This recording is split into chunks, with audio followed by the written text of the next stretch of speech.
Okay, so this is going to be another, this is going to be another one of my quick videos. Just want to show you a little contraption I made. So basically, I just finished vacuuming out my pool. Always had somebody do the pool before. Couldn't get somebody to do it this year. I have a sand filter, which I did not want to wreck. So I made this contraption here.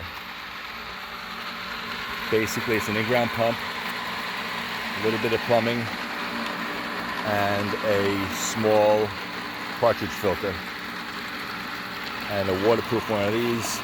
I put some unions on, and I could have pumped it to waste, but we have well water and it will burn out my well if I just constantly pump this stuff to waste. So it returns back to the pool. I just finished putting it together yesterday. I used an old pressure washer part. I took the pressure washer off. It was a piece of garbage. This was maybe $200. Originally I started with an above ground pump. I saw a couple of videos on YouTube. Somebody made one of these with an above ground pump, and it totally worked fine. I wasted money on an above ground pump. A Hayward 1.5 horsepower. Totally didn't work. It wouldn't, I couldn't get any suction at all. I was sitting there for an hour trying to prime it. I figured forget about it. Those are made for something totally different, where the water level is above the pump. So this has no problem. I basically just kind of fill the hose a little bit. I put a Hayward leaf catcher down there because, as you can see, I got a lot of trees and they're darn close. They're darn close to the pool, and constantly getting crap in here.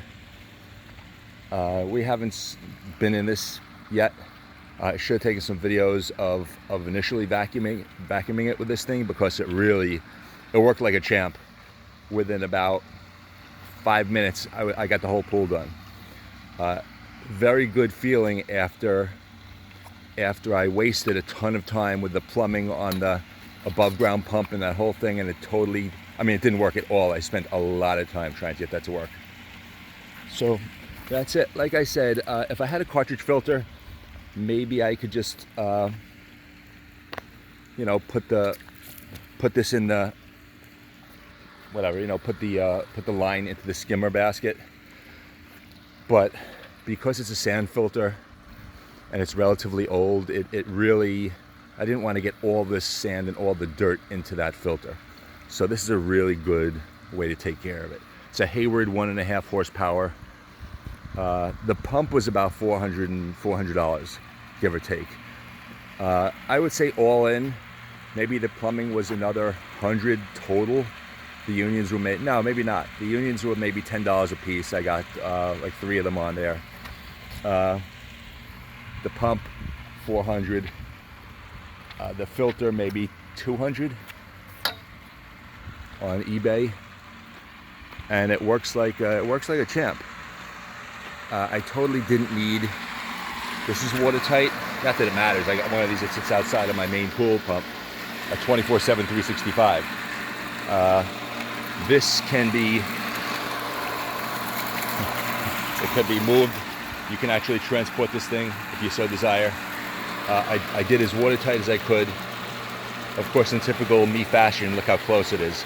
I really wasn't thinking. It must have, I think the weight kind of pushed the whole thing back. I've seen these things made by a company for close to $2,000. I was gonna put a return so I can decrease the pressure, but I jumped through hoops to try to get a lot of suction. So why do I want to decrease it? This is not great. I gotta see, there must be an air leak someplace, but again, minimal. So that's it. Turn it off, and that's all she wrote. It's working really well. I'm not in the business, like I said, I'm a homeowner, but if I was spending $4,000 or $5,000 a year on somebody to maintain the pool, and making this cost me $800, it was a good investment. So that's it. Take care.